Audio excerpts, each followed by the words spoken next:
Yesterday, Rob, we touched on how people were giving Lightyear an 80% on Rotten Tomatoes, which is nothing to sneeze at, right? That's a great rating. However, as more and more of the reviews are rolling in, it looks like critics are really divided on this. We've got a lot of mixed reviews on this. How are you feeling about that? I kind of feel strange about it, to be honest, because I've been reading these reviews about this disconnect between, like, is this part of the Toy Story franchise? And I was talking with Jonathan this morning when we came in. I'm like, we were both discussing, for instance, if you know, Andy and his relationship with his toys and growing up and having to leave toys behind as you become older, that's the Toy Story movies, and then the relationship that the toys themselves have with one another. Yeah. This movie, Lightyear, has nothing to do with that. You know, this is the movie that one of the toys that Andy has, Buzz Lightyear, is actually from. So if you were to walk into, say, my Robservatory and look around at my relationship that I have with all my toys, like I have a lot of Hot Toys Star Wars figures. And if you watch me interacting with my Hot Toys Star Wars figures, and you're like, I find that movie of Rob Burnett in his garage playing with his Star Wars figures very heartwarming. But then if someone said, you should watch Star Wars, the original Star Wars, that would be a different kind of a movie, a different kind of experience. And that's kind of what Lightyear is. Lightyear is kind of that. Like, you're not watching a movie about Andy or his toys, or what it means to grow up, or what these toys mean to one another. It has nothing to do with that. As a matter of fact, Tim Allen, his voice, is a toy.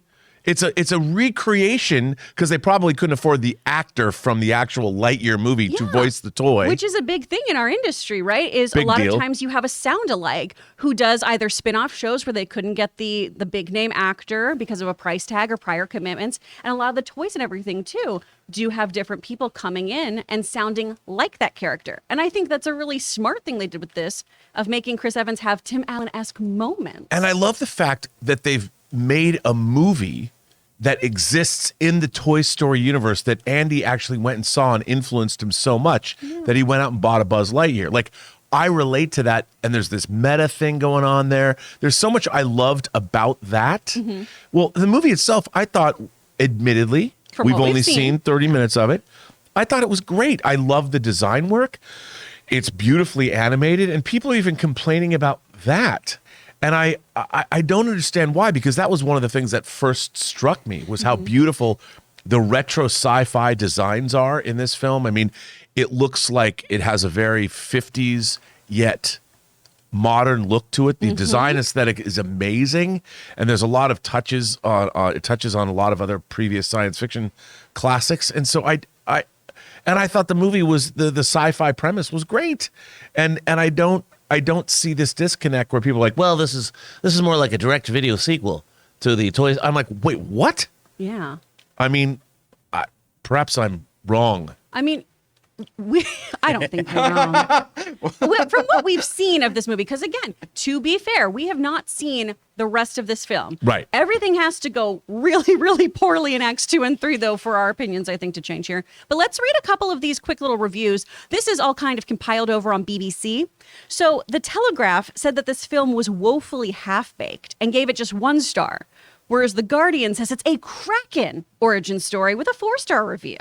Kraken, like Wallace and Gromit. Yeah. Cracking good. The Guardian goes on to say that Lightyear is a treat, a time-traveling, space-raging, animated adventure in the spirit of classic sci-fi. It might not precisely be up there with the very creamiest of the Pixar crop, but it reminds you of why we loved Pixar in the first place. Wit, fun, storytelling, and heart. I mean, that is Pixar to a T for me. People do go on to say here, the problem with Pixar's latest feature isn't just that it's the animation house's dullest, dreariest, most spiritually empty to date. It's that it fails even on its own painstakingly contrived open goal terms. Now, that's from a different review, obviously. But how... It's so wild. And this goes to film subjectivity, right? Of how different people can feel about a movie. But this is kind of across the board here on very different ends of the spectrum. I mean, when hearing that last comment, I'm like, what movie did you watch? Yeah. But I think this is a very interesting sort of a litmus test in terms of where we're at culturally. Like, do people understand the meta nature of kind of what they're doing? And the thing about this movie is, even in the first 30 minutes, it's beautifully executed. Like, and to be fair, it started at first. I'm like, this kind of started slow, and it just creeped up. That first 30 minutes, they set up the premise, and then it's like, it has. I don't want to give anything away, but they do something really interesting with the premise. Mm-hmm. What Buzz's mission is, what he has to do in those first 30 minutes, and what the ramifications of those things are. And, it harks back to things like Interstellar, like somebody brought up yesterday. And there's all kinds of stuff going on in this film. And I'm like, what movie did these people watch? Mm-hmm. I mean, this is peak Pixar, in my mind. I think so. I feel like this is them just really swinging for the fences on this one, giving great sci-fi. Ray, how did you feel about this kind of divination in here? I'm not going to listen to all this noise. I'm going to watch it later on today. So I'm really going for the sci-fi aspect, the space. I thought those parts really look cool from what we saw. Maybe cry a little bit. I don't know. Who knows how this movie's going to play out. But that's my winnings, the things that are getting me into the seats. I mean, I'm going to go see it with Anne later. So we'll see what I think of it. But these reviews, mixed, whatever, high, low. I think everyone just needs to see something if they're really curious about it.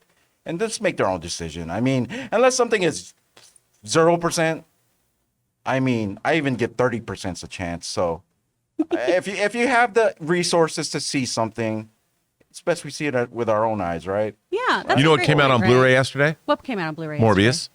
Oh, yeah? You know what I'm not going to buy? Me Morbius? Or me. Or me, Morbius. Or you? I don't think everybody needed to see that movie to make up their own mind. I mean, I'm glad other people did and then went, okay, Chris. Okay. But I think Ray brings up a great point here, though. Critics oftentimes do have very different opinions from the masses. You look at how people felt about Uncharted, and then the reviews for that weren't so great. It was a runaway hit for folks. Jurassic World Dominion, even though, a lot of critics have said that's not great. We had a great opening weekend for them, and people have said that it's stupid, dumb fun.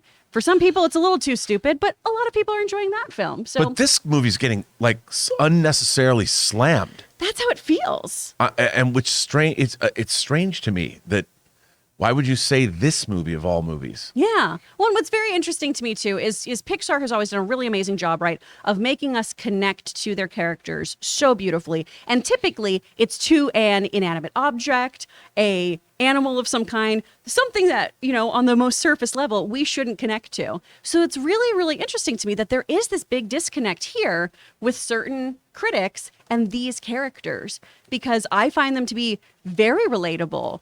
I find them to be very grounded. I find their mission to make a lot of sense. So I'm interested to see how the rest of this pans out. Me too.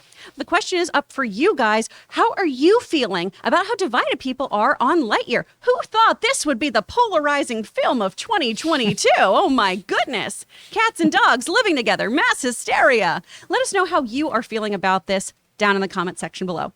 Guys, we want to take a second to thank the sponsor of today's video, HelloFresh. Let me take a second to tell you why my wife Ann and I love HelloFresh. As two working professionals, at the end of the day, it can be tough to get dinner together, and HelloFresh saves us loads of time, money, and most importantly, gives us great tasting and nutritious meals. And no joke, with the easy to follow along instructions, Ann and I actually have a blast cooking dinner together. And they're so foolproof, even I can do it alone when Ann's not there. And HelloFresh now has over 30 dinner recipes to choose from every single week. That is the most choices of any meal kit out there. Customize your favorite dishes with new Hello Custom offerings by swapping out one protein or side for another, upgrading for a more luxe experience, or even adding protein to a veggie meal. So guys, right now, go to hellofresh.com/Campea16 and use the code Campea16 for up to 16 free meals and 3 free gifts. Once again, that's hellofresh.com/Campea16.